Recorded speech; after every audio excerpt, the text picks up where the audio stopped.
Hey, yo, Jay, can we get some ratchet one time? Look, I don't wanna talk. How you try and press the kid and read it, you was soft. All you know is capping, homie, you don't know the law. Pedal to the metal, you ain't catching me in park. I just hit the stop. I don't. Oh, there's the pop culture guy. He came out of the time traveling time stream, and now here he is. There you go, Andre's the pop culture guy. What's up, brother? What's up, folks? It's Predator time, bitch. The MCU'S Bleeding Edge YouTube channel podcast. What's going on, Cyberneticshark, my co-host? How you doing, brother? I'm good. Ready to talk to Arnold Schwarzenegger. Middle-aged Tim, your green screen or whatever, your avatar is looking good as usual. What's going on, brother? Thank you. I'm just happy to be be here, and I'm hoping to stick around and talk a little Predator. You could be the same age forever. With that, if you don't show yourself on camera, you could actually just like not age in the podcast YouTube world. I have to do this because I'm the Highlander, man. I don't age, and people will figure it out. Then I have to go create a whole new persona again. You could sling it to them young hoes with that shit. You're like, I'm only 30 years old. Anyways, what's going on, Matthew from Board to Watch? What's going on, brother? Hello, gentlemen. It's all same business as usual in the land down under. We're just living the free world, loving it. What's going on? Is the hurricane going to eventually make its way across the globe over to you?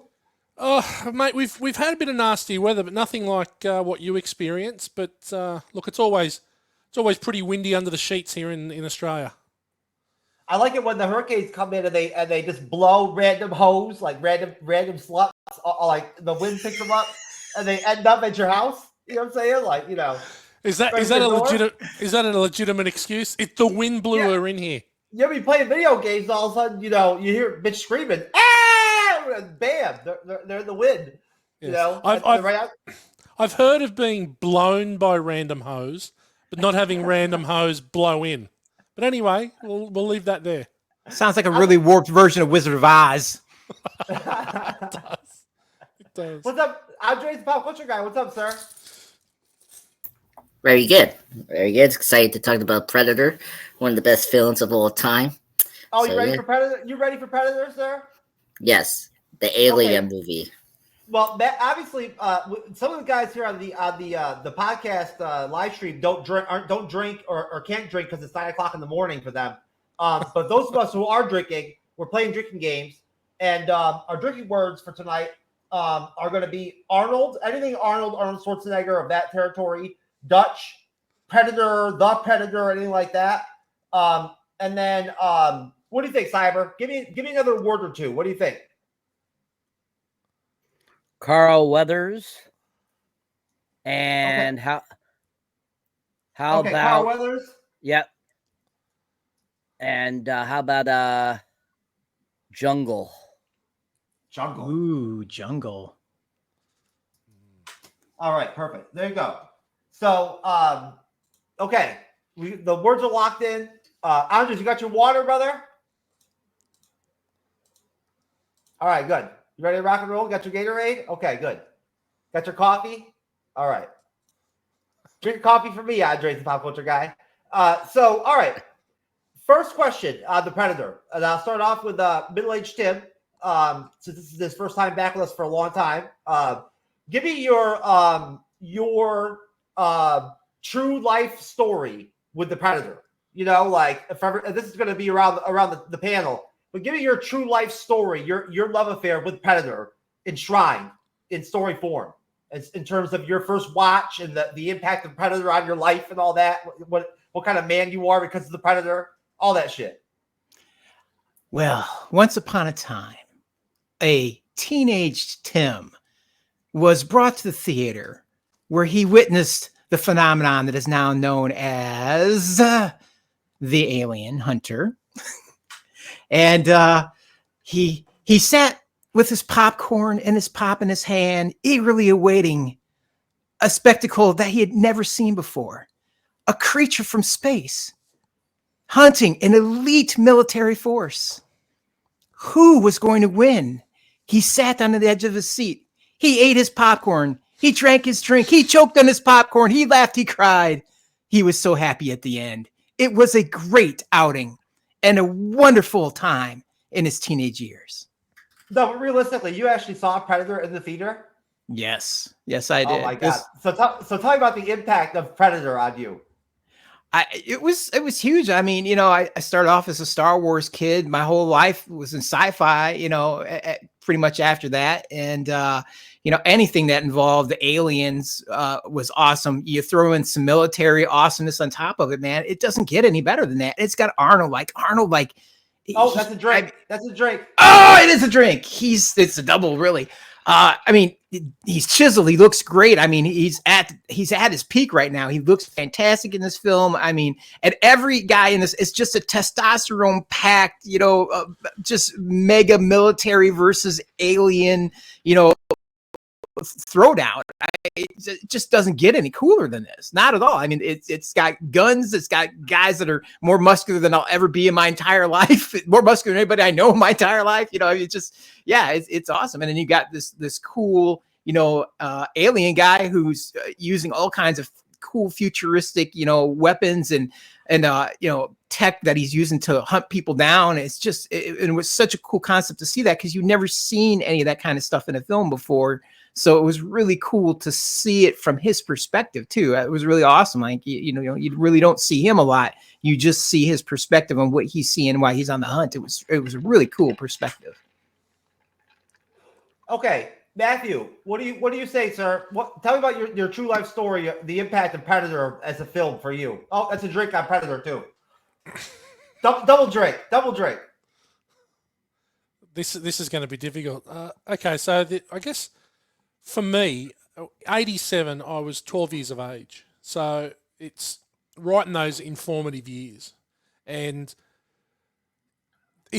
Predator is actually the second movie that I ever pirated. Drink. Go ahead, Matt. So the first movie that I added to a pirate collection of VHS tapes was Aliens. And the second movie that I ever pirated was this film starring the great man. And I guess for me, it was a bit like Tim, where I was a Star Wars guy, but I also loved action. So to have that perfect mashup of sci-fi and action was just blew my fucking mind.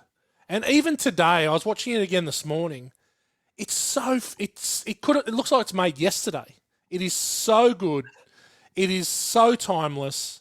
It's the perfect action film.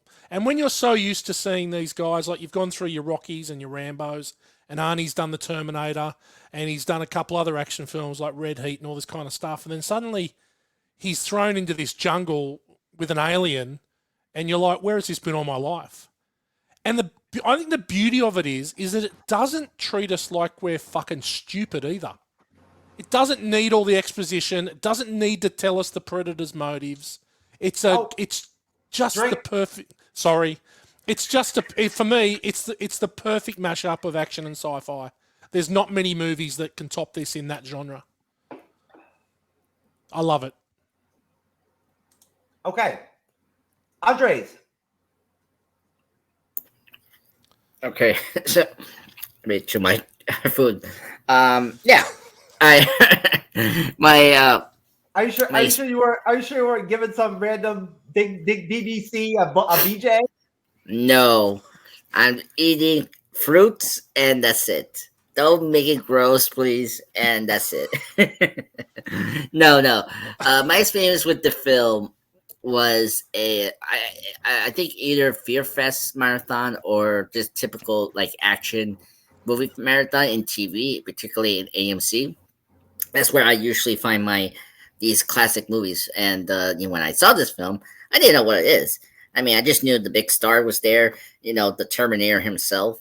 And I was like, okay, it sounds interesting. The Predator, I was like, okay, it could be like this genetic. Drink. Oh, fuck.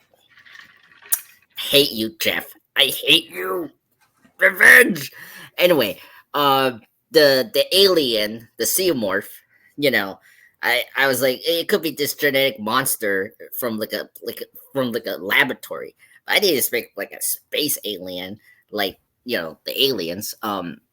So when it did that, I was like, oh wow. And I do agree with Matt. I mean, it's such a timeless movie. I mean, because the music by Alan Silvestri is so fantastic. One of the best iconic horror slash action themes ever. And the Terminator himself is just top peak for this film. I mean, the concept is really awesome. Just it's similar to Aliens in a way where how James Cameron thought, okay, the army is so cocky and so macho, they are going to be unexpected by this like force of nature they're not going to expect, and that's the downfall of them. And similar to that, but differently. So that's one of the cool things about this. And it's funny that came year before after Aliens release. So yeah, fantastic movie. One of the best things. My dad liked this as well, and yeah, it's one of those regular showings for this in the household of DS. Okay, Cyberneticshark, sir.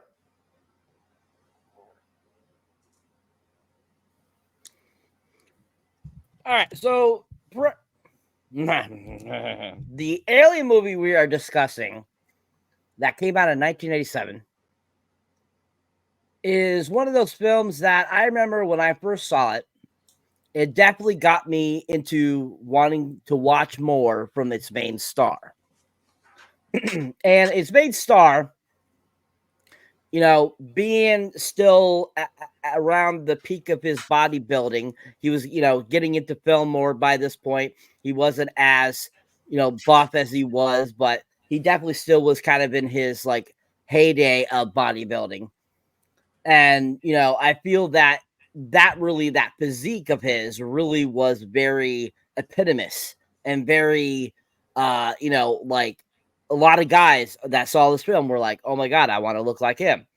So this film has so much that it has brought to so many different people over the years that has, made it a household name, made it a cult classic that takes, as, Mr. Born to Watch has mentioned, the perfect blend of sci-fi and action works out really well. And the whole concept taking place, in the, this great wide area of the world, also plays a really great attribute to it as well, because, at by this point, I mean, a lot of films, a lot of city things were being destroyed. A lot of things happened in the city. And so this really, took it, I feel, in another direction, giving us more of a, out of the, city type of feel. So I think that this film, all in all, is really, made an impact on so many people over the years and has just become such a great film that when people mention certain people's names, they're like, oh, what comes to mind? This film, Red Heat, Terminator 2, Terminator 1, it just becomes that, it has just become that great of a film. And it's just a really well done film as well, as Matt has mentioned. And I've always enjoyed this film. I think it has a great cast.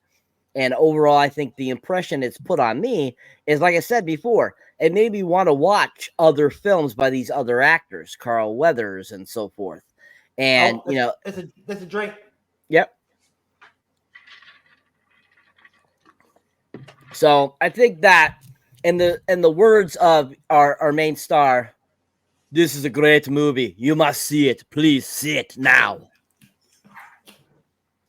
Well, I just want to say on my own behalf that I've seen my this film was on like rotation in my house when I was a kid in the 80s, like a little kid, and so I watched it. I've watched it I watched it so many times I can remember it, even though I was like a little kid. That's how many times we had it on in the house.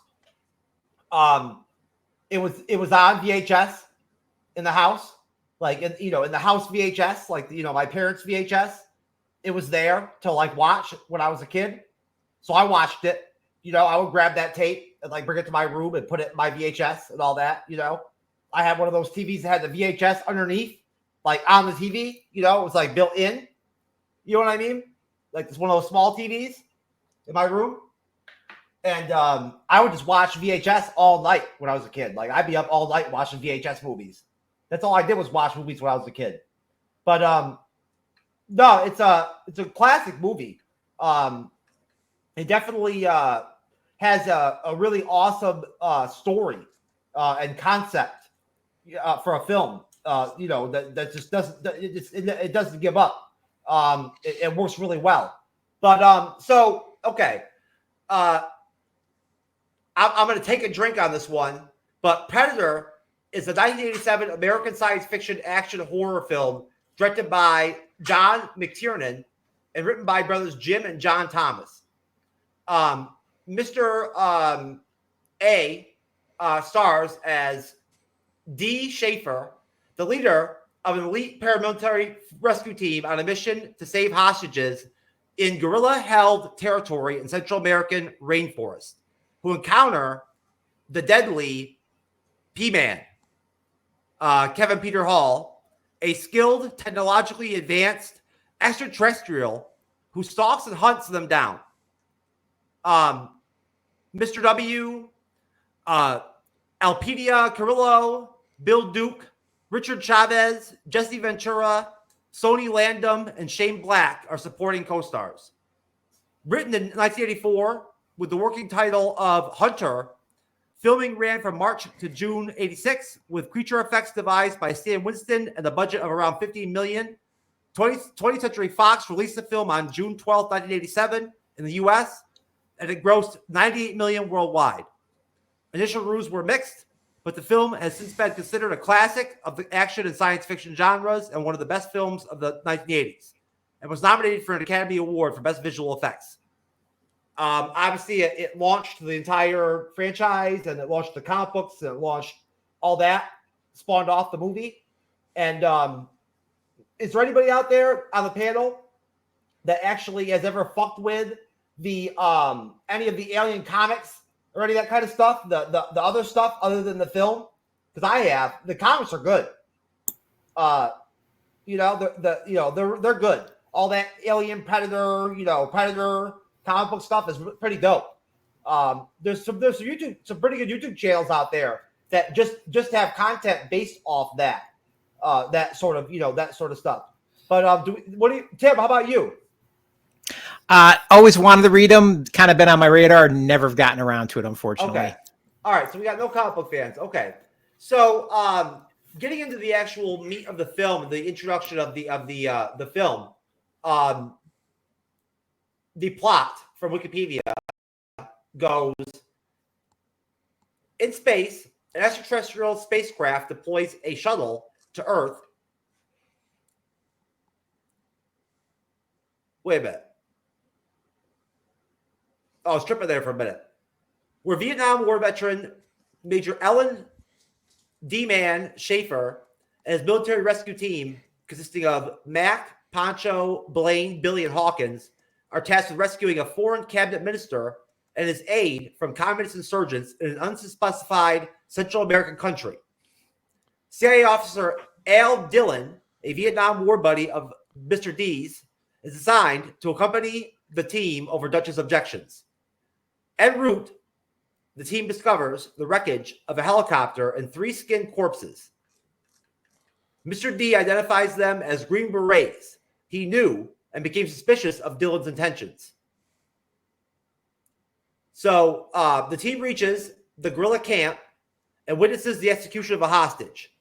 They mount an attack, killing most of the rebels and several Soviet intelligence officers. Mr. D confronts Dillon, who reveals their true mission was to stop a planned Soviet-backed invasion and that the CIA sent the Green Berets weeks earlier for the same mission. So I'll stop there. I'll go to you first, Cyber. What are your thoughts, sir, on the introduction of this awesome classic film? So the beginning of the film really kind of sets up what's to come. We get kind of a thought process on kind of the characters. We get introduced to each of them. We get kind of introduced to kind of their relationships with each other. And as we go through that, and they get to, the setting of the film, and what they end up finding really starts to give you, vibes of there's something really wrong here. What's going on? Why were we set in here? Type of deal. And all of them kind of, all of them have like kind of their own thing they say and so forth, and kind of their thoughts on what's going on. And, all of them are trying to figure out, what's going on here. So I think each of them do a really good job of kind of giving us a really good, kind of interpretation of who their characters are and kind of, where they're kind of at in their life, in their military career. And, of course, the main star himself, the great star, he really pulls it in by giving, I think, a really kind of dramatic element type of, deal in this film. Even though it isn't like super dramatic, I still think that he does a good job of, in this beginning part, really giving you a thought process of kind of where Mr. D comes from and kind of, why he is the leader, why he's kind of the man in charge, and kind of why he's the final man of the film. So I think the beginning of the film starts off really strong. We have some really great, interesting things happening.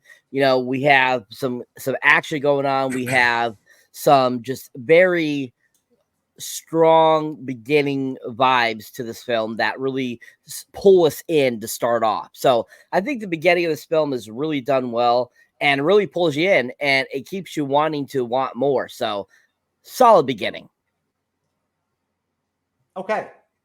Matthew. For me, excuse me, the beginning is impressive. The score, the opening of the movie, and as the score starts to filter in, is incredible. Meeting the big man and meeting his quite more tanned offsider.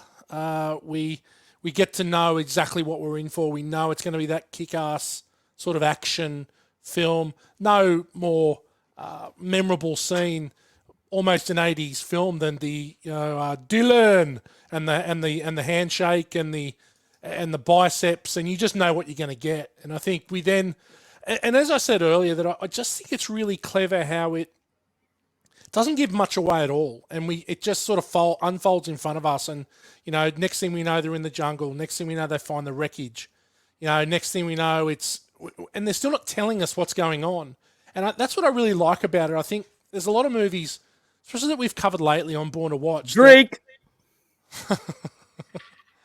That we've covered lately they just give away too much of the movie and it ruins it. We're not idiots. We can sort of get it. We don't need to be told everything. And sometimes the suspense about what actually is happening, like we don't find out for 40 minutes in or 45 minutes into the movie that the mission's fake. Right, and so that's what I love. I think that's really clever, and I think what we do is we get the build up, like the jokes, the witty banter. We know these guys are close. We just really get to know each character, even though it is only a minute at a time. We get to know what role they all play, and I think that what that does, it builds a relationship with us with this fairly tight knit team. That when something does happen to them, it means something as well. So I think it's really important this first sort of 20, 25 minutes of the movie for us to buy into them and actually care about them. And we all hate Dylan, there's no doubt at the start, but then there's a redemption arc for him as we move on later into the story. So I think it's a really clever and smart opening that is not pretending that we're stupid. I love it. It's so good. But it's the score. The Silvestri score is just so powerful. It's so good. Love it. Okay. Andres. Yeah. The opening. It's always a debate whether or not they should show us the alien ship or not. I think it's fine because we don't really see the creature. I mean, like, okay, I think showing us the alien ship just tells us, okay, we have an alien creature in this movie, but we don't know how it looks like, how it's gonna operate. Like look at the Xenomorph in the first Alien. We got to know how that creature operates as a monster. So for this movie, we don't know what was this, creature is going to be. So I think it's still suspenseful of like what is this creature like, because it could have been a lot of things, So I think it's still a mystery, It's just like it just allows us to know like ahead of time that if there's a creature, alien monster from space. But if you missed it, that's okay. That's the whole point. If you missed it, it's like a big surprise for you because I didn't see the beginning and I was like I didn't know that they showed that, so I was totally fine. It's one of those beautiful things about this movie. You can either see the opening or not. That like it confirms that the alien creature is in this movie. And then the introduction of our heroes, Terminator himself is very jacked. I mean, look at his muscles. It's like, whew, very macho man, and everyone is macho man. They're so like tough. Like it's almost like competition with these guys. You totally see their like camaraderie. You can see their chemistry so well. Then of course the famous arm wrestling between Apollo Creed and the Terminator is so iconic. I mean, like I think Andrew put a one of those images in the chat, which is funny. So I think that opening sequence does a good job of setting up our heroes going to this mission that, like, even that they don't know that it's a fake mission. So yeah, so I think this opening is so precise, very efficient to tell us what's going on. And you get the score from Alan Silvestri kicking in, which is cool. But yeah, and John McTiernan, great director. I love him. I mean, like the fact that this and then Die Hard is like crazy. So he knows how to do action, but also do character development. Tim. I think what makes the beginning of this movie so cool is that the director does it in a very minimal kind of way, but makes you buy into it as a whole. I mean, first he takes a bunch of guys. I mean, you got, Mr. Universe, you've got, Action Jackson there. You got Jesse the Body Ventura. You got Bill Duke. I mean, you got all these guys who are like literally action figures come to life. This is the ripped action figures that you see in the store shelf come to life on a movie screen. So it's just really cool to see that. And then, you got this camaraderie between these guys. Like there's not a lot of conversation going on in that helicopter, but everybody's kind of got their own look. They kind of got their own way of like carrying themselves. And you see that camaraderie in the most minimalist kind of way, but understand these guys have history. These guys, know each other. They are not only friends, but they work in this very cohesive unit effectively. They trust each other, and then you get to see them get to the location, the black ops site, basically on the the unmarked black helicopters, which is always it puts that air of this is some super secret CIA thing going on. Kind of sets that up. These are the guys that are recommended by Action Jackson to, be the guys that are going and do the impossible, to get this, quote unquote, exfil this, basically government official that has ended up on the wrong side of the tracks, and sells them on this whole plan.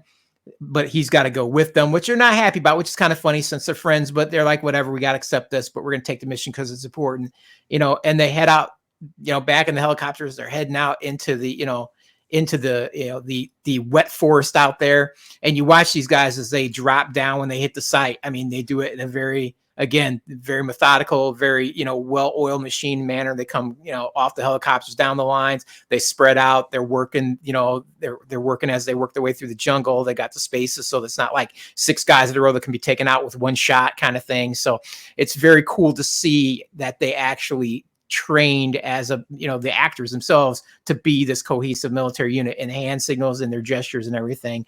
And it's really awesome to see that. And then you get them a little ways into the jungle, and lo and behold, they come upon something that's completely unsettling, which is a bunch of skinned Green Berets. And then when they point out as they do it as Jim Hopper, he's like, oh my God, this is Jim Hopper, I know who he is.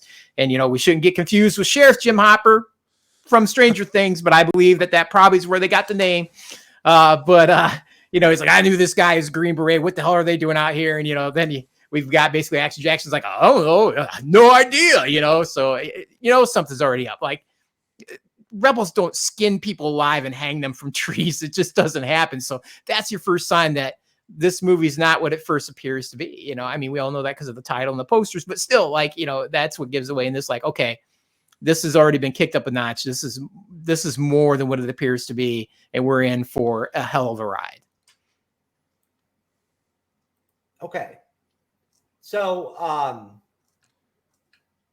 moving on for the introduction of the film where we first started off with, the only surviving gorilla, Anna, is captured. Learning that more rebels are coming, the team chooses to trek to the extraction point. Unbeknownst to them, they are stalked by a creature employing a cloaking device and thermal imaging technology. But a spooked Billy glimpses it, creating a situation where Anna attempts an escape. Hawkins catches her, but the creature attacks and kills him while sparing Anna. Mr. D organizes a search party, but Blaine is killed by the creature's plasma cannon. Enraged, Mac provokes everyone to blindly fire their weapons into the jungle, unknowingly wounding the creature. As it administers first aid to itself, the commandos regroup and realize that they are being hunted. Drink!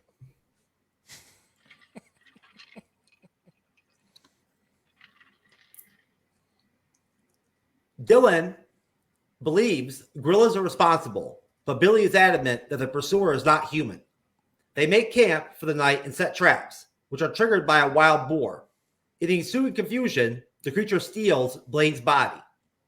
So I'll stop there again, and I'll go to you this time, Andre's a pop culture guy. What do you think, sir? All right.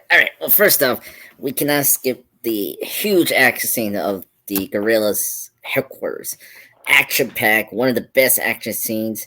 We got the best one-liners. I didn't skip it, motherfucker.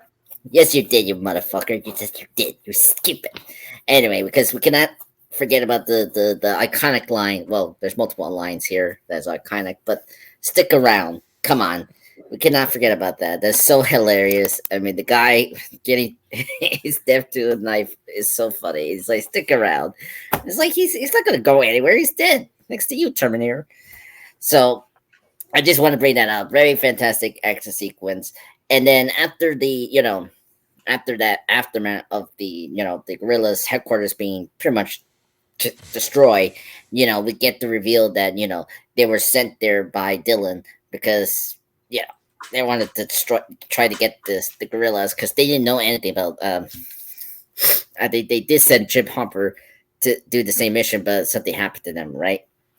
So, and then of course, when they captured the Anna, the last survivor of the gorillas, Gan, she runs, and then Shane Black comes in. By the way, I forgot that Shane Black was in this movie. It was kind of funny that he's in this movie.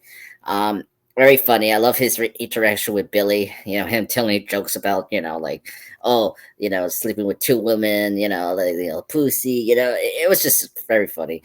And man, his death was brutal. Like he gets, I don't know what the heck that thing did. I think he used his knife or his laser, and it's like bam, right out of, cut him like a fish, and drags him. And such a brilliant scene, very terrifying. It scared Anna. Like the fact that she didn't move. Like you see the blood there.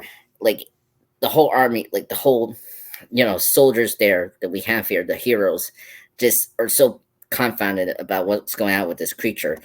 And obviously they're searching around to find the body. And then you got the other soldier getting brutally killed. Was it the person first class Cooper, the Sergeant Cooper, he gets hit twice, and the last shot him to the chest was so gory, like very fantastic blood and gore. And then we get the iconic scene of the everyone just put their guns up, shooting all the forests, which is so insane. It's like, dude, like they literally killing half the jungle. Forest of Brazil / Colombia, right?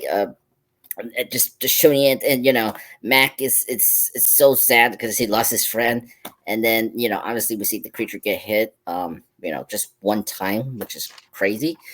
And yeah, like just like, oh my god, what's going on here? It's just like so spectacular. After everyone's just done shooting the forest, and Brazil, they just calm down, start to set up like a fortress for them to sleep before they head out to go into the chopper. But yeah, so overall, that sequence fantastic, great action. I mean, great horror sequence. I have to say this, it's not only action film, it's a horror film. Right away, I'm like totally tense about what this creature is doing. The special effects is spectacular. I don't know. Did you guys seen the original design of the creature? Because that's something I didn't know. Like recently, that they actually had like another design before this one that Stan Winston created, and I'm kind of glad they had this design because, I mean, the other design is okay, but I don't think it could work like this one. So I think that's one of the great things about Stan Winston. He was so good at creating the creatures for every director, and this was great. But so yeah, fantastic sequence. All right, Tim. Yeah, I have to agree with Andres that the attack sequence was good. That's where we get our highest body count. It was very typical 80s action sequence. A lot of explosions, a lot of gunfire without anybody ever needing to reload their gun ever. I mean, this is the quintessential 80s, like no magazine ever runs out of bullets. So, I enjoyed that thoroughly. That's our highest body count. We get as I used earlier, the stick around, quote from Arnold. Oh, let's drink. The governor. Which I guess he did that because that knife was so damn heavy that they gave him. He didn't want to carry it, so they threw it at that guy and left it sticking in him so he wouldn't have to carry it the rest of the movie, which I thought was kind of funny. It's a good way to get rid of a prop you don't want anymore. And then it's pretty interesting. That's the point where they realize that they have been set up by their dear friend. Chubbs has led them astray, and this is not necessarily what he told them it is. It is it is definitely an op, a black op that they're doing, trying to thwart a Soviet invasion of, I don't know where, if it's supposed to be the United States or whatever, but so this makes Mr. Olympia there pretty aggravated, and he's like, look, grab the girl, we're getting out of here, we're moving on, we're gonna go to where we get picked up or whatever. And this is where they first encounter, not too soon after that, our alien hunter, who starts to, methodically take out our team here, and it unnerves them greatly. And it's super cool to see that happen. And of course, what's their response? Well, much like we know two things in the world. If there's ever a nuclear war, Australia will be the only place that'll survive. And, there will be, some kind of, Mad Max scenario that'll happen there. And if you're an American, you can never shoot enough rounds to prove a point. So, I mean, we got these guys are just like, as soon as they realize that this thing's hunting them, they shoot. And they got that M134 minigun, which is hilarious because literally with that little pack of ammo I see in the back of, Jesse the Body Ventura's back, that's about 6 seconds worth of ammo. I mean, that's it. Like, every one of those guys would have to have like a wagon behind them to be able to shoot as many rounds as they put down that forest. But damn, was it a cool effect. I mean, they just leveled an entire rainforest. So it is totally cool, to see that. And they get to the end and they're just like, oh my God, we didn't hit a damn thing. It's just like, how is that even possible? Damn it, we're Americans. We've leveled an entire rainforest and we didn't hit shit. So it's just, they're dumbfounded. So they realize they are in some serious trouble now.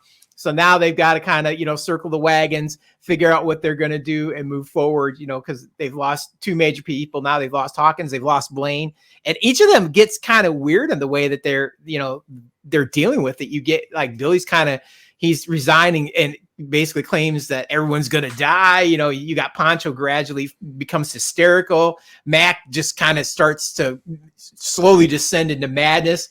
Dylan's kind of in denial. He's like, I don't believe it till I see it, kind of thing. And then it's really like Anna and Dutch who kind of like, well, crap, there's something out there. It's here to kill us.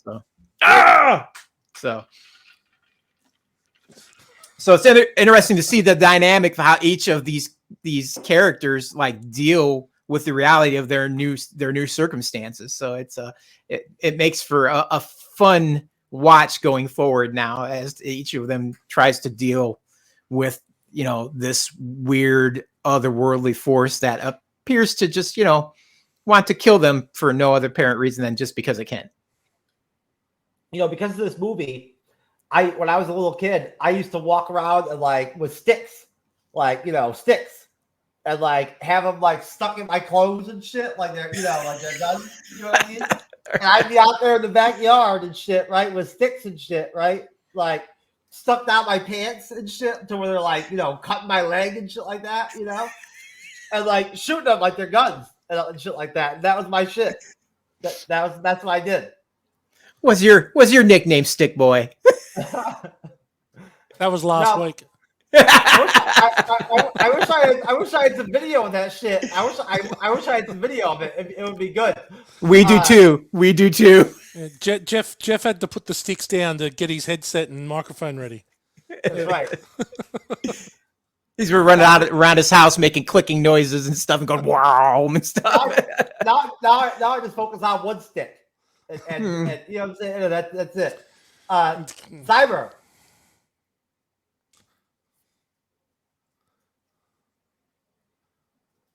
Okie dokie. All right, so this section of the film, this is where we really start to get the heaviest action and really starts to really draw you in by this action. Then you're ready for the ultimate outcome of this film. And I think that this part really, that sequence where the gorillas are all taken out and they're everything's shooting and they're barely shooting anything is absolutely hilarious, I feel. As Tim was mentioning, just basically taking down a giant rainforest and not hitting a thing, and definitely you would think that, with all that rounds, you think something would have been hit. But this whole sequence, it just really gets action packed here to give you really kind of all the action really in one spot, which I thought was kind of an interesting take by John McAteer. I think that he really, took some of the kind of the previous stuff he's done in his previous films and really decided to do a very climactic action sequence, kind of in the middle of the film. And I think it really helped draw people back in because if you think about it, leading up to this point, it was there was a little action going on. There was dialogue going on, but really getting to the alien creature itself, you don't know much about it. You don't really get to see it very much. You might see a little infrared going on. And this scene really sets up for the action to start to lead into the alien really coming into becoming a big part of this group's, fight for survival.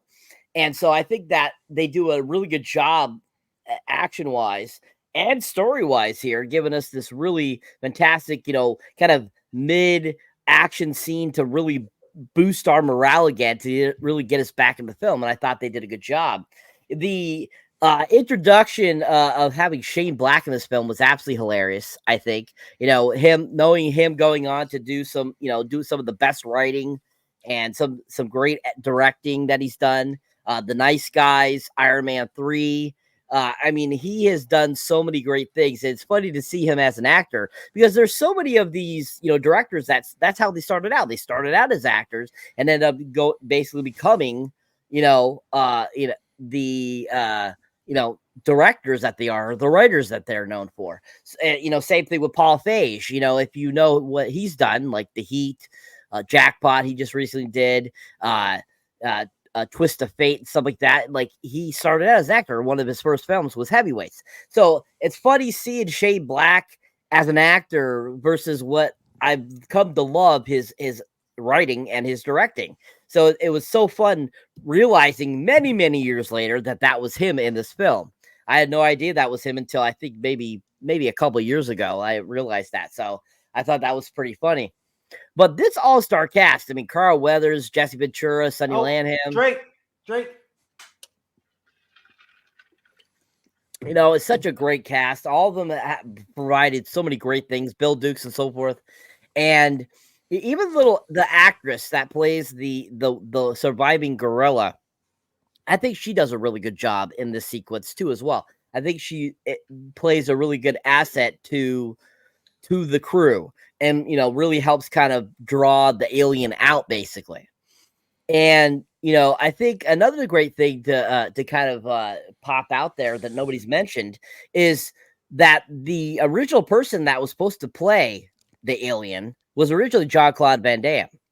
He actually was originally set and was on set and everything to play the character. He was going to be playing a ninja type of action kind of star alien creature, but with his only 5'9", 5'8" demeanor compared to these 6 foot tall and taller actors, they just didn't feel it would fit right for this supposed menacing alien that they were taking on. So that's why they brought in Kevin Hall, because he was 7'2". And also Kevin Hall played the xenomorph in Alien back in '79. So he had already had some experience playing an alien. So he was the perfect choice for playing this, which how funny is that, you know, almost 20 years down the road, we would get a Alien versus Peak film that would be them fighting each other. So I'm sure if he had lived, you know, unfortunately not dying in the early 90s, I wonder what he would have thought of that, seeing his two characters he originally played fight each other. I always thought about that. I think that would be a really cool like question to ask him if he had been still alive. But I think that was an interesting like casting choice there, having Van Damme play that character originally. I was like thinking to myself, I'm like, holy crap, what if this movie would have been like if he had stayed the alien creature? I'm like thinking, wow, this would be a completely different freaking movie. I was like I'm so glad they changed it, had, you know, Kevin Hall play the character. So really better casting choice by bringing him in.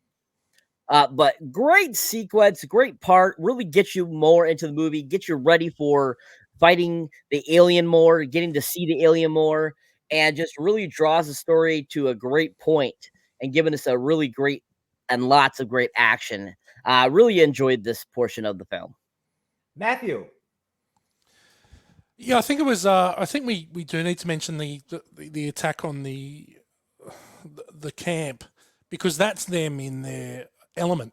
That's this band of heroes that are in their element, and it just shows how fine a line it is between being comfortable and uncomfortable. And the minute that something becomes they're out of their comfort zone, you know, shit starts to go south for them. You know, once the body count starts to tally up, once they realize that this is something that is not human, that it's this beast. Once, you know, the mystic Native American starts talking about, you know, this is not human, and he can sense it, and you know, it becomes, they are so far out of their element. The only person that holds his cool really is the Terminator.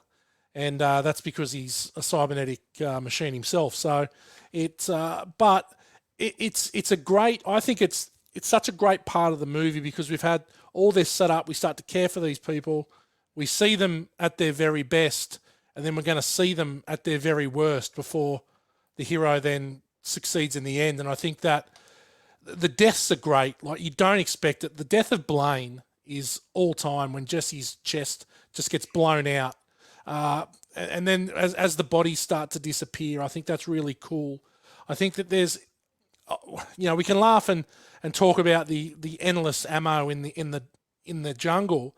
Now, apparently that was a set. They actually could not shoot that in the jungle. They moved onto a set. They made it into a jungle. They had all these plants put in there, and then it just became a shooting gallery. And like, let's be honest, how much fun would that have been? Just stand there with 1,000 bullets plus and just blaze away. The other thing is that minigun, it must weigh like a metric ton. I don't know how he's getting around the jungle with this thing strapped to his back. And like, it must weigh so fucking much. You remember, these things are strapped on the side of Black Hawk helicopters, and he's just carrying around like he's, you know, he's the he's Captain Freedom out of Running Man. But look, it's such a pivotal part of the movie because it flips the script, and we're so used to seeing the Terminator as the Terminator being the hunter, but it was so good seeing him as the hunted and seeing him have to sort of react to being as the boys from Middle Age Movie Podcast said, a bad hair, great tits. He became Sarah Connor, and he's on the run, and he's got to think for himself. So I think that, look, I love it. It's such a good part of the movie, and it's really just laying the groundwork for shit really to go south, and for the ultimate ending, which is great. Okay. Matt, I'd like to answer your question too, real quick. As an American, I would love to shoot that minigun through a forest like that for a minute straight. Yeah, everyone. I think everyone becomes Texan in that moment in time. It's like, just give it to me. I've been to so much fun. I've been to a gun show in Texas. They sell them at the gun shows. I swear I've seen them at a gun show there before. That's my next question. When you were a kid, what was your favorite Predator gun? Like, which character had your favorite gun in Predator, Matthew? Do you know, I was actually thinking that as I watched it this morning, and the gun that I love the most is the Terminator's M16 with the grenade launcher underneath. I think it's almost like a M16 on steroids. It doesn't seem like a normal M16. It's like it's been custom made for him, and the blast that comes out from the gun is so fucking good. I love it. I think it's probably the only one I could carry as well. Like, I'm not going to go the pussy twin Uzis that Action Jackson's got. Like, I need something with a bit of heft. Oh, those are horrible guns. Those are actually like MP5s, and I've shot one of those before. Not a good gun. Unless you're going to hold the trigger until that magazine's empty. If you try just like feathering that trigger, it jams up every time. So you've picked the right gun, sir. Well done. Okay. Yes. Okay. Thank you. Doesn't Billy have an M16 too? Doesn't he have one too? Yeah, Billy does as well, but not as hefty. Not as hefty as the D-Man's. He's got a shotgun. A shotgun mounted under his. Yeah, he's got a shotgun. Right. Yeah, that's pretty cool. That's really cool, man. The shotgun. That's cool. Is cool. That is cool. Tim, what's your favorite? Up until recently, I mean, I guess when I was a kid, it was the minigun. I mean, now, when I was 17, there ain't nothing cooler than a minigun. But later on, I become enamored with that MP5 until I shot one, and then I was like, oh nope, never again. This thing's a piece of crap. So I probably these days I would have to pick the AR-15 with the grenade launcher underneath. So that's it's if you keep that gun clean, it'll just run and run and run. They're great guns. Andres. Favorite gun has to be the gun that Blaine was using, that one, because it's just so cool. I always enjoy those like round things because it show so much more bullets to everyone. No offense, I mean, because of Terminator 2, like Terminator himself used it as well towards the end of that film. I just thought those guns are so cool. No matter how heavy it is, what I'm gonna do, I'm gonna build a robotic exoskeleton, and I can carry this heavy machine and blast the jungle drinks. Cyber. Minigun. Absolutely love the minigun. It's my favorite. What I've loved about this segment is that Tim's brought some real world experience to it, and said that, look, these guns are great, but if you want a gun that's going to run all the time, you're going to be able to kill as many people whenever you need to kill people, go with that gun. That's what I love. Well done. Thank you. I think the double Uzi deal looks cool. It's cool looking. The double Uzis, I think it looks cool. But either way, okay, so the D-Man realizes that the new enemy uses the trees to travel, and that is what is responsible for killing the Green Berets. He frees Anna, who states that her people had seen similarly mutilated bodies before. The group constructs a net trap and captures the creature, but it frees itself, and Poncho is injured. Mac and Dylan pursue it, but are outmaneuvered and killed. As the survivors flee, The creature quickly catches up with them and kills Billy and Poncho. Realizing it does not attack unarmed individuals, the D-Man tells Anna to get to the chopper. He attempts to distract the creature by fleeing, but is followed to a muddy riverbank and covered in mud. The creature fails to see him and leaves to collect trophies from the others. The D-Man realizes the cool mud provides camouflage for his body heat. Okay, that's my stopping point. I'll go with you. I guess I'll go with you this time. Tim, I'll go to you first. Go ahead.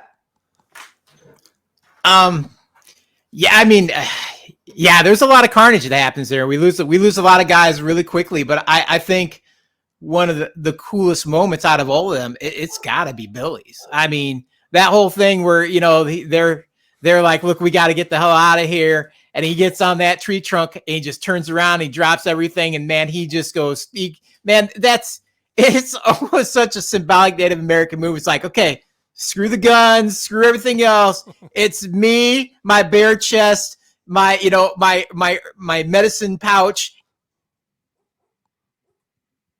And it's a cool stance, you know. I mean, we're all, of course, sitting there and be like, Billy, are you fucking nuts? Get off the log, go, you're gonna die. But he's like, no, sir. The line has been drawn here, you know, so he's gonna take care of it. So Arnie's like, well, we're out of here, brother. Good luck, you know. So he takes off, and you know, so they're trying to head to, you know, head to the chopper, which, God, we all wait for that. Like, get to the chopper. I mean, that is the line for me in this movie. It's one of my favorite out of all the Arnold lines in all the movies. It's one of my all-time favorites. I believe it's his too, if I remember. I think I've read that. Like, that's his favorite line out of every movie, you know. So I probably quote that line of his more than just, I don't know why. It's just always that one, and everybody looks at you and they know what you're talking about. They just get that look in their eye, like, I know where you're coming from, brother. So, but yeah, it's a really cool moment for Billy, you know. And I mean, and then we see them running away, and then of course he tells Anna, like, you know, she's like, give me a gun. He's like, no, like, if I give you a gun, you're deader than a doornail. And she's just like, you may have something to this. I think I'm just going to let that go. I mean, she's like, whatever. She's terrified, you know. So they're moving on. You got, you know, you got Chubbs, who's like, you know, he's also, so I got to get this asset to the chopper. Let's go.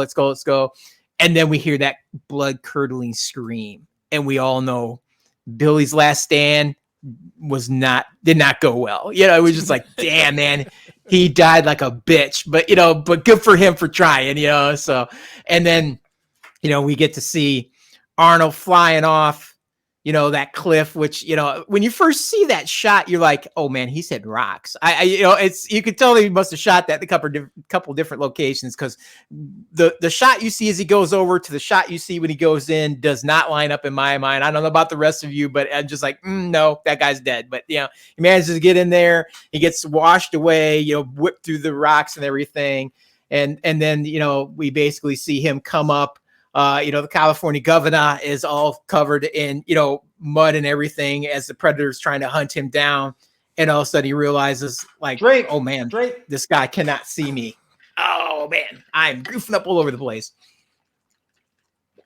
But he quickly determines that, you know, old thermal eye there can't see him. You know, he's kind of up against those, you know, that tree and stuff. And he puts it together real quick, like, there is merit in the mud. So this is how I'm going to beat this guy. And I think it was a really cool way for him to realize how he's going to be able to combat, you know, mandibles out there and to hopefully try to beat him. Okay. Andre's pop culture guy. Yeah.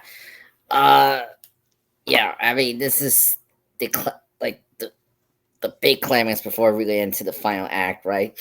Spectacular seeing these men, trying to set up the trap with their shirtless bodies exposed. You see, they're like doing the weights, and it's like, oh my god, just so macho in the scene, seeing them just doing all these trapping things. And then, of course, they're waiting for the creature to, come into the trap and all that. And then help breaks loose. I mean, first off, like, Mac was like, we brought up how Mac it's kind of he lost his best friend. This is his big white whale.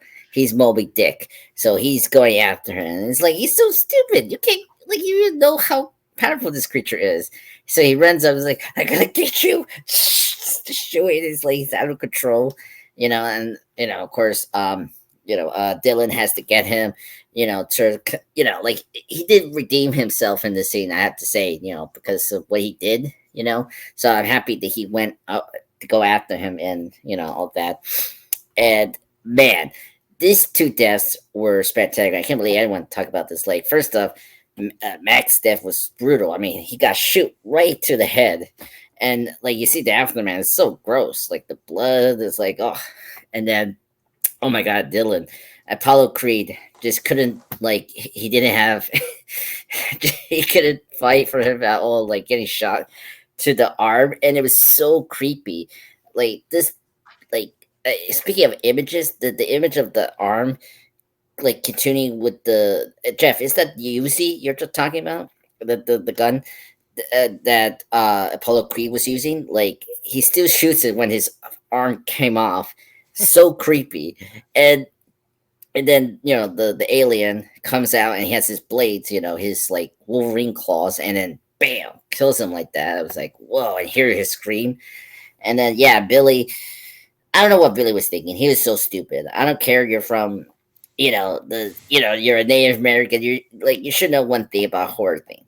Do not face the creature. They're too strong for you. They're too I can't believe Billy was stupid. So he died. Sorry, Billy. You didn't have to stand a chance. And then of course we get the kind of line from Mr. Terminator himself, the get into the chopper. Such an iconic line. I mean, it's supposed to be serious, but it's just funny how he says it. It's so funny. He's like, "Get in the chopper, get in the chapter," But it's still great, and and I really appreciate when he drops to the waterfall. He discovers the weakness of the creature. Is the mud covers his heat. The heat thermal that we all have, and so that was really cool. And and we get somewhat like a Home Alone kind of ending here, where he just starts doing the traps and all that, and you see the creature cleaning out the skull. It's like, my precious, like, oh, here's all my trophies. It's like such a show off. The aliens, like, I get you have trophies, you don't have to show me that. Anyway, spectacular sequence. We should go into the trapper now for the finale. All right, Cyber.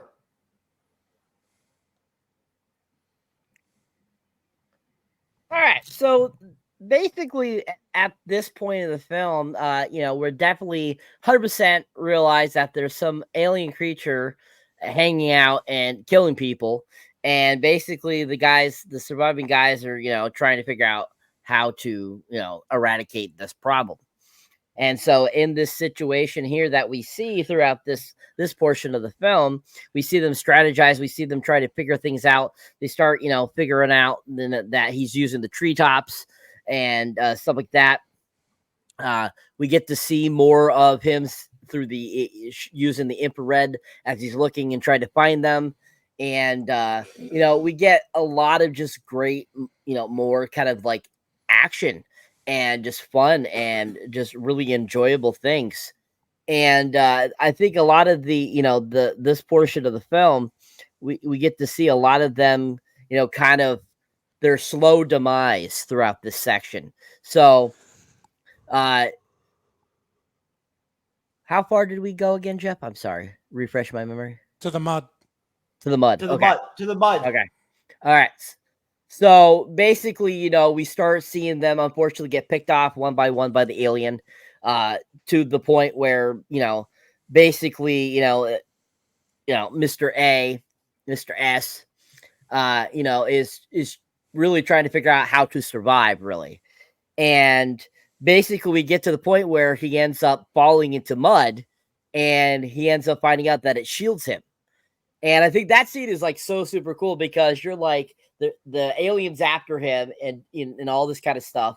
and all of a sudden he falls in that mud and gets it all over him, and he's like trying to conceal himself, in the tree, and the alien comes down and basically makes his way and like can't see him, and you're like, holy crap, this guy actually has a weak point, because at this point, he hasn't really shown any sign of weakness, really. I mean, yes, they know that he can be injured, and they see that he's been injured because they start seeing his blood around, but other than that, they really haven't found anything that is, stronger or more, intelligent than him.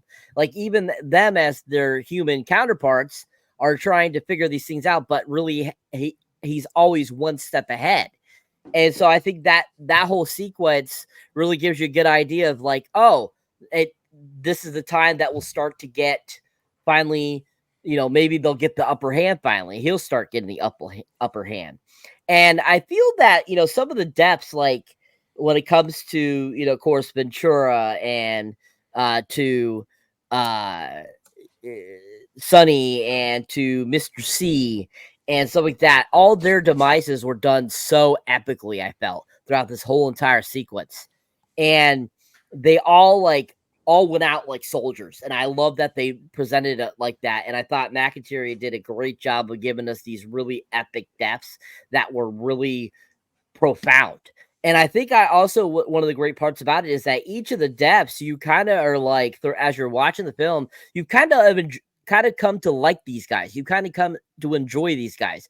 And so as they're being taken out one by one, you're kind of like, oh, that sucks. I really liked him. I want to see him further in the film and so forth. So I think that this whole section 2 as well is a really good indicator that, as Matt said before, it's such a great mixture of sci-fi and action. You also got to put in there, they put a little bit of a dramatic element in there that you didn't really see much in sci-fi. So I think that really pulled in from the great writing by the writing duo that, wrote this film, and, gave us this really epic, section that leads up to, our main hero learning a defect of its enemy. So I think this whole section was really done well, really enjoyed it. And I think it's a great prelude to what's to come. Matthew. Yeah. So, get to the chopper is probably the most iconic quote in this movie. But we start this passage of the film with what is a very close second, I think, which is, if it bleeds, we can kill it. Now, I think that I just was watching that with my daughter, and she's like father of the year, but she's 10. And so she loved that. She was all in when she heard, if it bleeds, we can kill it, because she thought that there's no way we can kill this beast. But we go, as we see everyone get the building of the net. So the building of the net, I just love how quiet it becomes. And the Terminator just is walking out in that crouch position with his gun as bait. And then suddenly all fucking hell breaks loose and that net fires up, and it goes from this complete silence to just bedlam.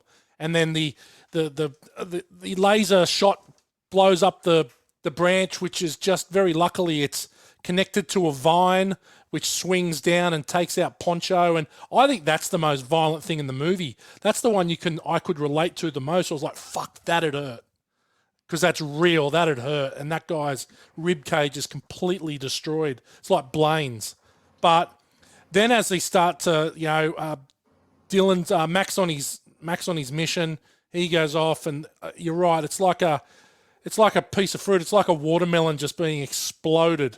And when you see those 3 dots, you just all know that shit's gonna be really, really bad. And when he moves his head into the target, it's just game over. I do love Apollo Creed's death. It's probably my favorite death in the movie. And you can almost feel that that's the exact way that Billy died. We didn't see that, but he was definitely speared and lifted up, and you can hear by that cry of pain from Billy that it's the same sort of cry that Dylan. Is he a drinking name? I think that Apollo Creed gets as well. So as they start to knock it off, and then obviously you get down to, get to the chopper. Dutch is on the run, lets down a go, and then he dives, and then fortuitously becomes a a biologist and realizes that it's the heat signature, and if he smothers himself in enough mud that the hunter won't be able to recognize him. But it's funny that I remember the first time watching this and it clicking and going, shit, it can't see him because of the mud. I think that was a really cool thing that you can't get over repeat viewings. But I remember that first time watching it going, fuck, that's clever. Right? That's really clever. So, and you know, props to the script writers and to the director for being able to pull that scene off, which could seem corny in some ways, but it's just you buy into that. You're like, shit, yeah, the mud. And then you know that when and we'll get to the next part, but just a great piece of the movie where it's I've said that about every part. I just love this movie. It's so good, but it's just as these people that you have bought into start to get picked off in a way they deserve. Like, it's not, you know, they get pretty hammered, and that's what they deserve. You know, they're the toughest of the tough. Looking forward to now. The Rambo trap setting, which is about to happen. Okay. Take it away, Jeff. And before you go on, Jeff, I think the thing we all missed too is we actually get the big reveal. We get to actually see the Predator like full on, like during this section too. Like none of us really comment on that, you know. And it was like he was drink. But I mean, the alien gamesman was he was awesome. I mean, the first time you see him, you're like, holy shit, that thing is awesome looking. I mean, just, you know, tremendously cool. And it being bigger than, you know, than basically Conan there. I mean, you know, that's a big dude. I mean, he, you know, the Artonator is a big guy, and to see somebody towering over him is a rarity. I mean, it's like, holy crap, this dude is awesome looking and huge. So it was really cool. It's quite funny because the original Predator alien hunter costume, the original alien hunter costume was more like a prawn, or, you know, like a lobster. He looked like a lobster, and so it's to get from that initial costume to what it becomes, which is really fucking good. And then we're going to get to the third best line in the movie once he takes his mask off. But it's I agree with you, Tim. I can't believe we've missed that, because the reveal of him is quality, and you're like, when we finally get that look, you're like, shit, yeah, it's worth it. This has been worth it. Yeah. I think it's way cooler than the actual one in Aliens. I mean, that's a cool looking one, but I think the Hunter is cooler looking. Yeah. Okay. So we're in our final passage here. So after crafting makeshift traps and weapons, the D-Man lures the creature into an ambush the following night. He lightly injures it and disables its cloaking device before the creature fires wildly into the forest. Trying to escape, the D-Man accidentally falls into the river, where the water dissolves his muddy camouflage. As the creature corners the D-Man, it removes its mask and plasma cannon to fight him hand-to-hand, having deemed him a worthy opponent. Easily overpowered, the D-Man attempts to goad the creature into a booby trap. However, the creature discovers the trap and goes around it. But the D-Man triggers the trap's counterweight, crushing the creature. The D-Man realizes that the creature has been mortally wounded and decides to mercy kill it, but first asks the creature what it is, to which the creature surprisingly repeats the question back to him. The creature then activates a self-destruct device, initiating Billy's laugh as if it counts down. Upon realizing what it has done, the D-Man runs away and barely escapes the massive explosion. As dawn breaks, the D-Man is rescued by the extraction helicopter with Anna already safely on board, though he is left visibly traumatized by the experience. Matthew, start us off. Okay. I love, there's so many, when you actually go back and you start to really look into this movie, there are so many rip-offs of Rambo in this movie. So you've got the knife, the big knife, the Rambo knife, you've got all the setting the traps, but I love it. Like, you know, it's so good. The setting the makeshift traps is such a good part. I love it in a movie when we do this, when we stop and we're planning. I just think it's really cool.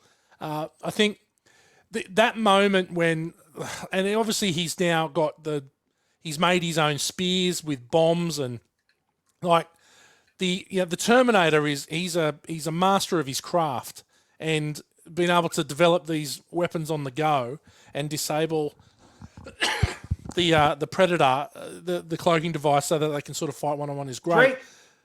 Sorry. The minute he falls into the river, I think this is as good as when he finds the mud, when his superpower gets taken away from him. As an audience, you're like, oh fuck. You know what that means when he falls into the river, that he's going to lose the mud. And it wouldn't be an 80s action film without, let's fight mano a mano. It's a bit like Commando, where he, I want to stick you with the blade, John. I'm going to stick you with the blade, John. And he's like, let's fight one-on-one and let off some steam, Bennett. It was lining up for that. So it was, never drop your weapon. Just kill the fucker.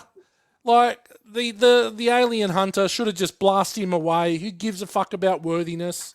When it's life and death, just end it, right? So, but he lures him into his little trap, which by some miracle the Predator's able to see and feel the punji sticks, and decides that that's not the way to go. I did love the falling tree. It's so visceral, and we can relate to that. And that shit, this alien is stuffed. He's not going to get out of that. But then the self-destruct, which is his final play, and Billy's laugh, which is amazing, coming out of the Predator, is so freaking good. He obviously takes the mask off to reveal, you're one ugly motherfucker. So that's probably the third best line in the film. But then at the end, the explosion, which looks thermonuclear to me. Look, I'm not Einstein and I'm not Oppenheimer, but it looks thermonuclear. And he's 80 meters away from him. And just because he jumps, what did he hide behind? A lead tree stump? I don't know. But how he survives that explosion is beyond me. And it made me laugh here that it says, as dawn breaks, Dutch is rescued by the extraction helicopter with Anna already safely on board. Though he is left visibly traumatized by the experience. No fucking shit. Mate, he's not only visibly traumatized, this guy's getting so much PTSD payment from the military for the rest of his life. He's not going to war again, which is why we never see him again. He can't do it. He's not doing it anymore. He survived a thermonuclear explosion. He survived an alien hunter that all his men got killed. And the only person that survives is Anna and him. Nah, he's not working ever again. He's on a pension for the rest of his life. Done. Love it. Best movie ever. Go Predator.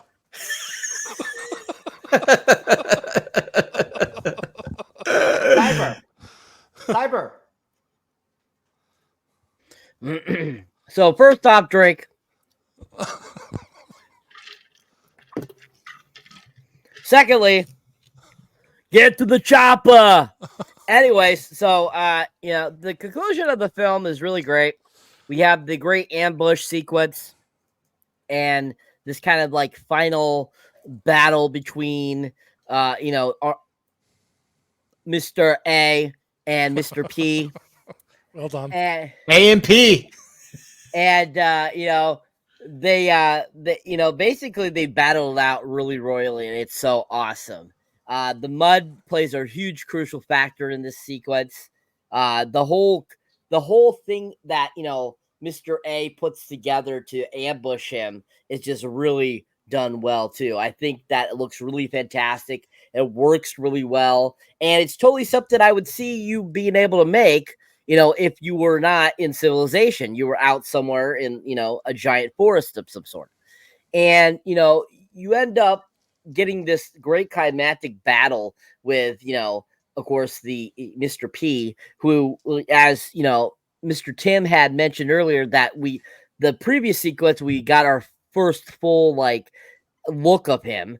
And so at this point, we just get to basically see him all the time, which is really great because we get to see the presence of, we get to see the prowess, how big he is. You know, Kevin Hall being 7'2", he was humongous, he was huge, and you know, he just looked so menacing and so badass. And you're kind of rooting for, you know, Mr. P a little bit because you're like, yeah, take on, you know, Mr. A, take him on, you know, and at the same time, you're rooting for Mr. A going, take him on, take him on. So it's kind of one of those, like, it's kind of those, you know, it's kind of those win-win situations where you're kind of like, you know, I want him, Mr. A, to win, but at the same time, I kind of want to see Mr. P kind of win type of deal because they're just both so awesome. And so, you know, once again, going back to that line, get to the chopper. You know, it was one of those greatest lines, I think, in the film. One of my favorite lines, because I think out of all the lines of the film, that one definitely is the one that I feel people, you know, always say. They always reference that line. They always, you know, bring it into some sort of like comical approach when they're talking about this film and that sort. So I think that get him to the chopper is one of the best lines in that film. And, you know, it's just one of those great films, too, that, you know, is a great combination of both sci-fi and action.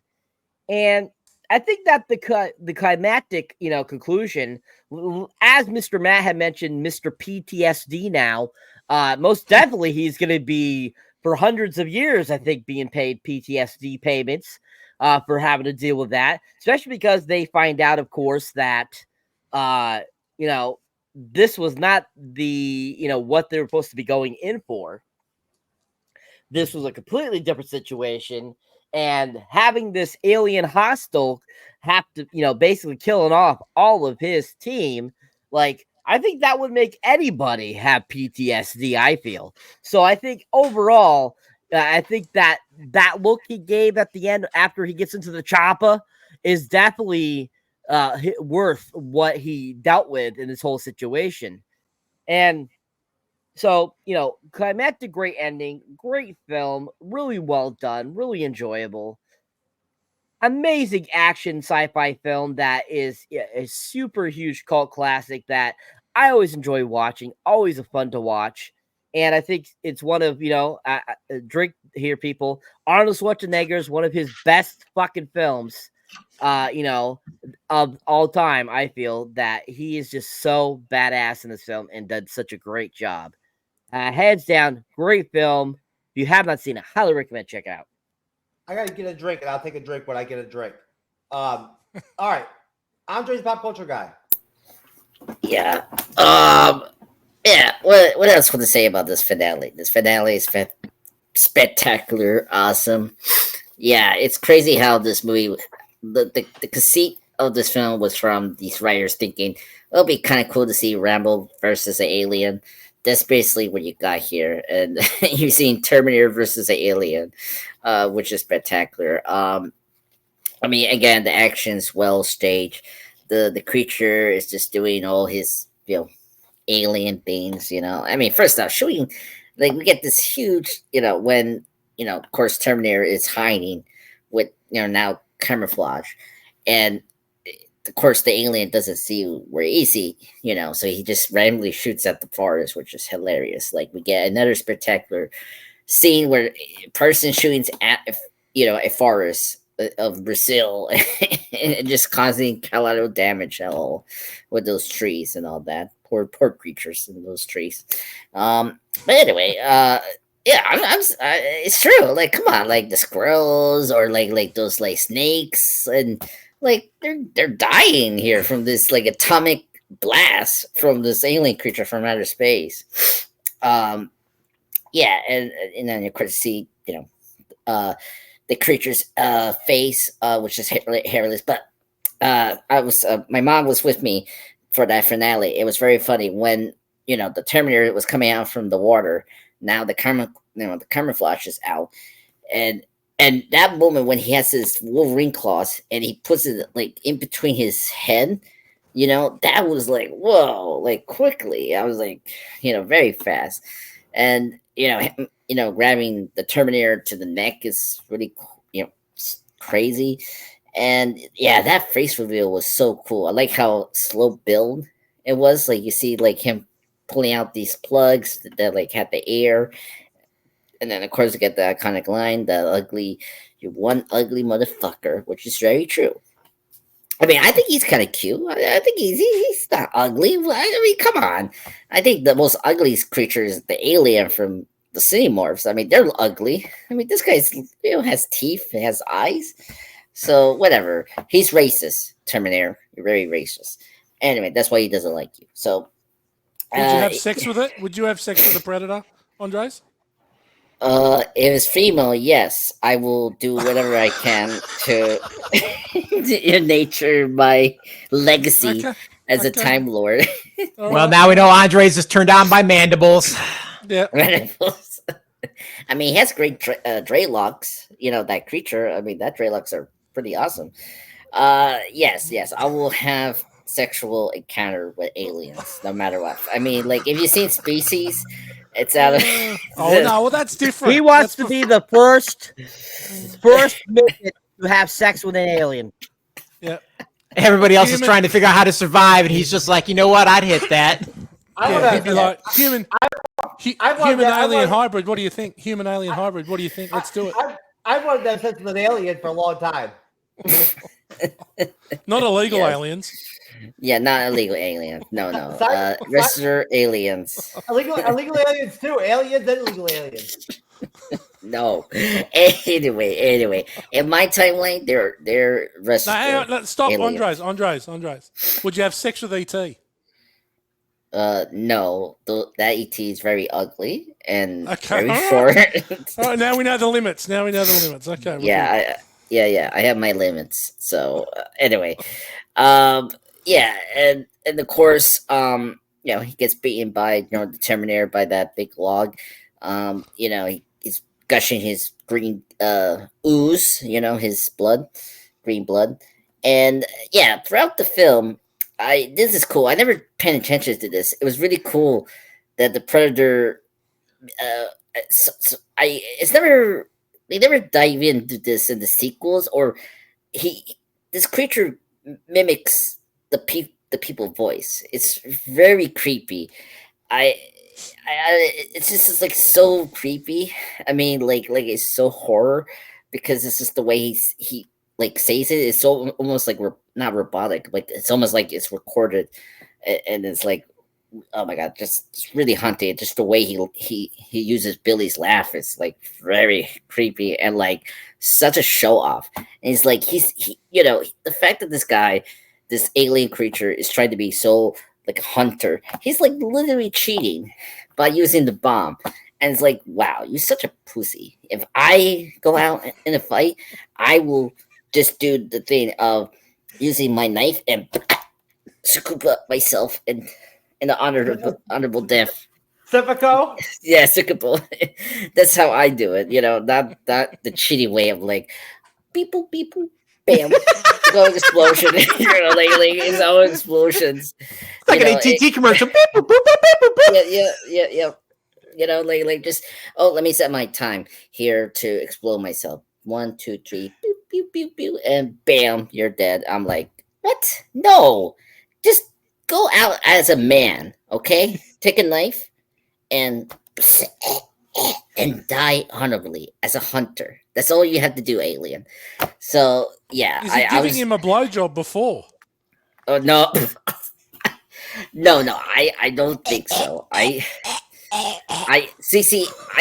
will hire an alien before I die to get that sexual encounter. I'm seriously concerned now, Andres. He's all about it until he realizes he's a speaking spell assassin, and he's like, "Nope, I'm out." Yeah, I'm out. Yeah. So yeah, I just find that very funny. Speaking, just another funny story.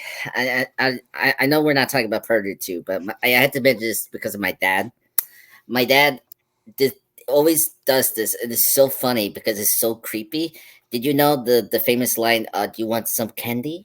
And every time my dad says that, because whenever time we see the sequel Predator 2, he always says, "You want a piece of candy?" And it's so wrong because first off, the name of the creature is like, "Here, some candy," and it's like, "No, you're a predator creature," All drink, right. Predator, so Predator 2 is a good movie. yeah, no, yeah, sure thing, but yeah, it's just funny how this creature just makes these voice and it's just out Drink. there. Drink, whatever. This is for my dad. All right. Whatever. All right. Yes, to your dad. whatever. To your dad. To your dad. One for your dad, man. Here we go. Yeah. All right, Tim. Yeah. I don't know if I got anywhere to go after that. I mean, he's having sex with aliens, and he's like not having none of it once they're playing with speaking spells. Where do I go with this? I'm going to try though. All right, so here we go. Good luck. Thanks.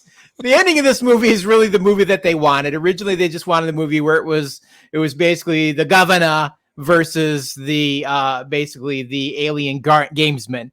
And, it was originally the Arninator's idea to have an entire team, which I think worked out really well. But now we're down to it.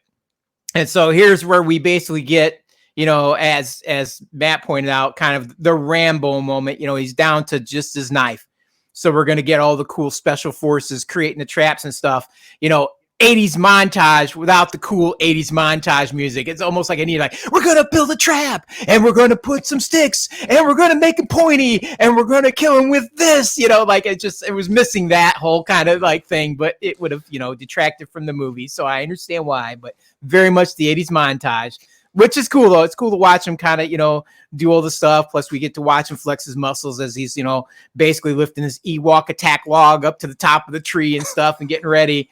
So it's very cool. And then he gives out his call, his war call, to let basically to let Mandibles know, I'm ready for you. Let's do this thing. So, and, we get him kind of coming in, trying to discover basically where our commando is. And what does he do? But he does, he tries to draw first blood, not Rambo first blood, but alien first blood, and what happens? Well, our alien's been in the States just a little too long. Well, not the States, but Earth a little too long. He goes a little native and he starts blowing up the entire jungle too, just like they did earlier on, only with his laser gun. So, which I thought was kind of funny that he kind of does the same thing they did earlier. He's just shooting randomly everywhere, blowing up trees and stuff, trying to hit him because he's like, what the hell? I can't see this guy. All of a sudden, I'm feeling a little inept, so I'm going to overdo it like an American with a lot of firepower, and it didn't work for him. So then we get the, kind of the battle ensues. They're shooting back and forth. They're playing this cat and mouse game, and it goes on for quite a while, and it's a cool scene to see. Then you finally get, the governor ends up in the water. He loses his, his cloaking ability for the, basically for our thermal eye alien to see him again. But what happens? He's like, no, you've been the most worthy guy I've found on this planet. So we're going to throw down, much like Matt showed. You got to have the classic throwdown. So what does he do? He's, I'm going to take off my gun. I'm going to take all this stuff off. He did everything short of giving him the alien speech of this is how I'm going to kill you. That was the only thing that was missing here was the bad guy of this is how it's going to happen. Taunting scene, but it's cool because we get to watch him take off the gear and then he takes off the face mask, which is cool because we finally get to see Mandibles' face, which you didn't think this creature could get any cooler. Well, we were all wrong, and that's the point where Andres falls in love. Very fuckable. Very, very fuckable. He's like, yep, I could hit that, So I'm going to try to fill in what he missed because he was so enamored. I'm sure he just forgot about how some of this worked. So now we're, going to get down to a little Roman Greco wrestling. I'm sure you missed that, but that's happened. They're going to fight each other and stuff. They go back and forth. And he starts throwing Arnold around like he's a rag doll. Let's all drink. So he throws Mr. Universe around like he's a rag doll. And I think he realizes I'm screwed. And they run around that jungle. I don't know how he finds his way back to his, basically his little gully of death there. But he slides down in there and he's basically like, come on, come and kill me. And, and the Predator's kind of coming down in their drink. Shit. And he realizes at the last second, he's like, hey, there's some pointy things here that I don't think are part of this tree. So he decides, I'm going to go back around and I'm going to go ahead and kill you. And that's when Arnold unleashes the power of the Ewok on him and crushes him. Not to death, but crushes him. And he finally, basically takes him out. This is the part where Andres cries a little bit because now he's seen his future lover be completely maimed by the governor. I'm sure it was very sad for him. And, and that's the point where we get the little, banter back and forth. He's like, what the hell are you? And he's like, what the hell are you? And then we see him pull up his 80s awesome Casio wristwatch and he starts tapping into it, which that's the point where Andre's like, no, I can't have this. I'm out. Forget it. You're unfuckable. So he's out now and he's back and probably paying attention to the rest of the movie now because he just can't have this. And, and that's where we get, again, the eerie Billy's laugh, which I'm glad we kind of brought that up because everybody brings up much earlier that, Billy almost seems to have the sixth sense when he's going through the forest, like especially the first time when he realizes he's up in the trees. I don't think he senses him. I think Billy laughs. And I think shortly after you hear the predator kind of like listening to it and then tries to reproduce it. Billy hears that and it makes him very unsettled. So I think that's really how the first encounter goes with Billy. It's not a sense of like, I sense something out in the jungle. It's more of like, dude, I just heard myself laugh and it wasn't me. So I think that's kind of how it works. At least that was my perception because I went back and listened a couple times, but I digress. But anyway, at that point, we basically get the governor looks at him. He's like, oh, this can't be good. And he's like, I think I should run. And so he's running top speed through the forest, a guy who like 30 seconds ago couldn't do anything but crawl into his ditch of death. And, basically we hear, Billy's laugh just echoing through the forest. And then the mushroom cloud goes off. And I agree with all you. I don't know how this guy survived. He must have found the one lead rock in the entire, rainforest that he was able to hide behind. And soon after that, we see, a helicopter come in because that's what you want to do is once you see mushroom cloud is quickly take your helicopter, rush towards it to see if you can find any survivors. That happens all the time when mushroom clouds go off. I hear that's a pretty common occurrence. And then they pick him up and he is definitely shell shocked from this. And, and as you guys point out in PTSD, but I'm going to have to break it to you guys. There will be no payments for this PTSD because remember, this mission never happened. He's in a black helicopter. You don't get any kind of awesome government benefits when you fly away from something in a black unmarked helicopter. They're just like, nope, never happened. You're on your own. They just drop you off in front of a hospital and Arnold, he was never able to come back because of course, they wouldn't take him to the hospital because they had no ID, had no insurance, and he's now living on the street, like babbling with a sign saying the end is near. I'm pretty sure that was his outcome. So there we go. That's the ending of the film, according to me. He's living in Vancouver on Trank. Yes, exactly, exactly. I'm pretty sure what the ratings are going to be, but go ahead and give me your rating, Tim. Oh, I mean, what are we rating out of what? Like, what's our top end here? One through 10. 1 through 10. This is easily a 9, if not almost a 10. I mean, it's a pretty perfect movie. It's again, it's just a testosterone-filled, gun-shooting, alien maiming, extravaganza with a pretty simple plot that you just can't help but enjoy from beginning to end. You don't have to think deep. You just have to sit and enjoy it. And if you're Andres, maybe fall in love partway through. Sorry, Andres, I can't help myself. Cyber rating. Cyber. 10. Giant 10. Of course. I mean, this movie is epic. It's amazing. I mean, Arnold is such a great actor. I mean, as Tim, said, explained, he kind of, he definitely he's not getting PTSD money. He's taken away in a black chopper. And he's up there going, why are you taking me in a black chopper? I want money. I need money for my PTSD. Why the fuck are you doing this? Or as he talks to a predator for the first time. He's like, what the hell are you? It's just those things, and so those things right there make this movie a top tier film. So I have to give it a solid giant 10. Plus also, I mean, come on, Mr. Time Cop here wants to fuck a Martian. So, let's just say 10. Matthew. Okay. I was rating this. This is a 9 out of 10 for me. I love this movie. If you don't know already, after an hour and 39 minutes of me dribbling on about it, but I'm going to increase the rating to a 9.5. I'm going to give 0.5 to the incredible intergalactic love story that we have going on here.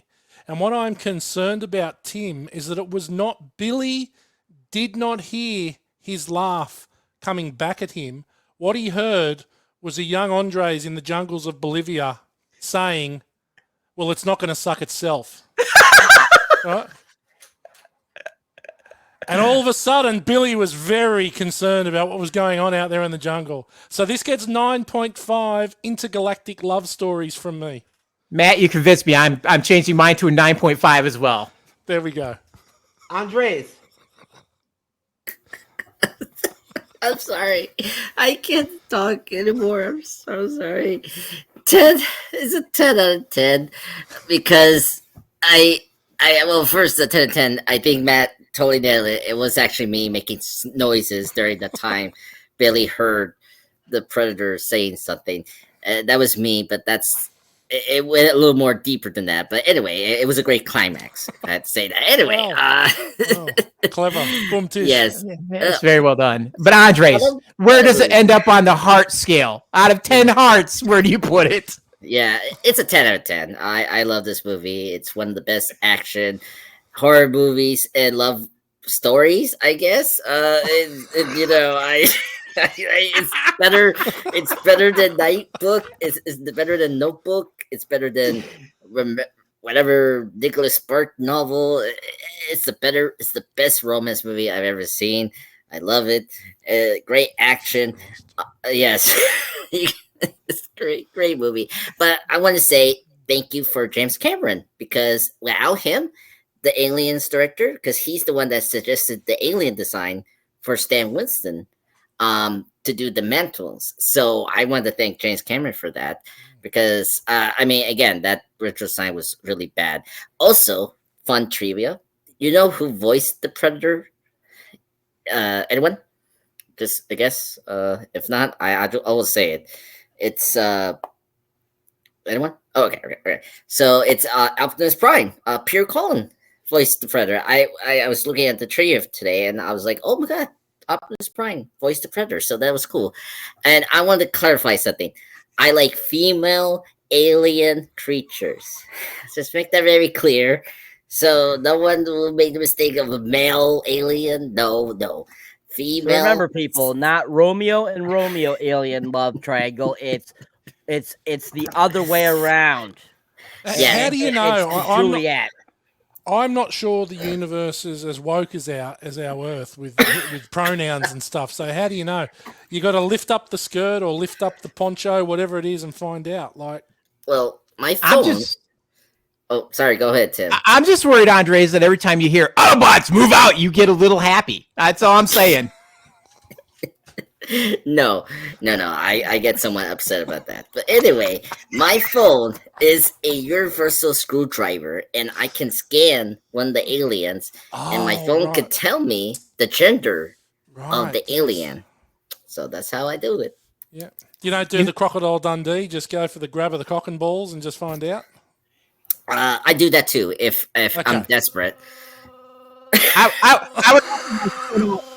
This conversation has made Jeff absolutely speechless. I don't think I've ever seen him this quiet for this long. Yeah. Oh yeah. All right.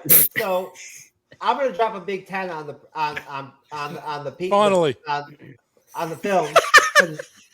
It's totally worth it. And that's our review of the film.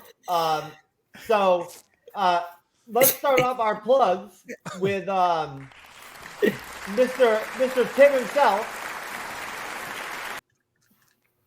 Tim, tell us what's going on over by Man Reviews. All right. You can listen to me as well as my fellow podcasters, Matt and Joey, on the Middle Age Movie Reviews podcast. Our podcast is available on YouTube, Amazon, Spotify, Apple Podcasts, and Podchaser. We're on Facebook and X at Man Reviews, or check out our Middle Age Movie Reviews Facebook group for exclusive posts, info, and to be part of the movie conversations. You guys should definitely go out and check us out. We talk about movies from 1,001 movies you should watch before you die. So we hit a little bit of everything. Old movies, new movies, movies you probably never even heard of that you might want to watch after we talk about it, or you might hate because we talked about it way too long. Okay. Very nice. Good job. All right. Matthew, Born to Watch. What's going on with Born to Watch? Oh, busy as always at Born to Watch, the movie podcast where we don't take ourselves or the movies too seriously. We're finding our way or picking our way through the movies that changed our lives. And if you want to see just how ugly we are in the flesh, you can watch us on YouTube. But the preferable medium is obviously just voice, Spotify, YouTube, Spotify, YouTube as well, and Apple. We're all good podcasts are found. We're picking our way through some good movies at the moment. We're contemplating whether we do a scary movie for Halloween or we just stick to our normal programming. But come along, join us for the ride. I got to say, it had another little short go viral here on, there we go, Tango and Cash, 1.2 million views. It went fucking mental and got me 5,000 extra subscribers. So, yay me. But still can't monetize, got refused again. But I'll tell you what, I don't care. Fuck you, YouTube. Well, I'll tell you what, Tango Cash and Tango. Fucking awesome movie. I love that movie. So funny. I'd forgotten how good it was. Andre's the pop culture guy. Yes. Andreas Pop Culture Guy here. Just recently released my retrospective / review on Sleepy Hollow. That's the 1999 version, directed by Tim Burton, because it's 25th anniversary this year. This is the 12 days Halloween marathon I'm doing. So I just recently put yesterday my Nightmare on Elm Street review. Right now, my 25th anniversary of Sleepy Hollow is doing very well, actually. I'm kind of shocked. So it's probably going to be my first 100 review since August, which is kind of crazy. So yeah, very excited. So plan tomorrow I'm going to do a two video thing, the Daredevil 6th anniversary tribute and the Alien versus Predator comic read part 3 on Saturday. Live streams. I'm going to do my pop culture recap on all the shows I'm watching. Africa, The Penguin, Superman and Lois, and Daryl Dixon on Wednesday here on the 23rd. No worries. I got a movie review coming up, but that's in the 27th. That's Heather's. So hopefully Jeff, me, Cyber, and hopefully Aston, another good buddy of mine, will join together to do that movie. And so, yeah, so that's where I'm at. So I'm very excited for Halloween soon. So, yeah. And yes, I am also going to date another alien soon. But yes, but anyway, that's another story. Can't wait to see the video. Whether I'm going to also be in Tim's podcast this Tuesday, the 22nd, for the 2001 Space Odyssey. I totally forgot about that. So check out for that as well later the month. All right. Yeah, that'll come out after October. That one will come out after our October Halloween fest that we're having here. So look for that in November. Yeah, exactly. Cyberneticshark, sir. Well, good evening, folks out there. If you enjoy me here on the panel or enjoy me as a moderator on the MCU'S Bleeding Edge, you can check out my wonderful solo content. Or as Arnold would say, definitely check it out. Please check out my stuff. Watch it, do it now. Make sure you watch it, subscribe, become a partner, do all those things that you make me so happy. But anyways, if you have not seen anything recently, definitely check out my Speak No Evil review or my review of the Killer's Game. Check them out, folks. New stuff coming soon. Keep an eye out. Peace. Get to the cyber! Good job, Cyber. Very nice. All right. I will see Cyber and Andre's Pop Culture Guy on Monday for The Penguin and Daryl Dixon. Tim, it was good to see you. Matthew, good to see you. Thank you. Always good to have you guys on. God bless everybody out there. It is Friday, so have a great weekend. We will see you on Monday and enjoy Saturday and Sunday. Peace. We out of here. Later.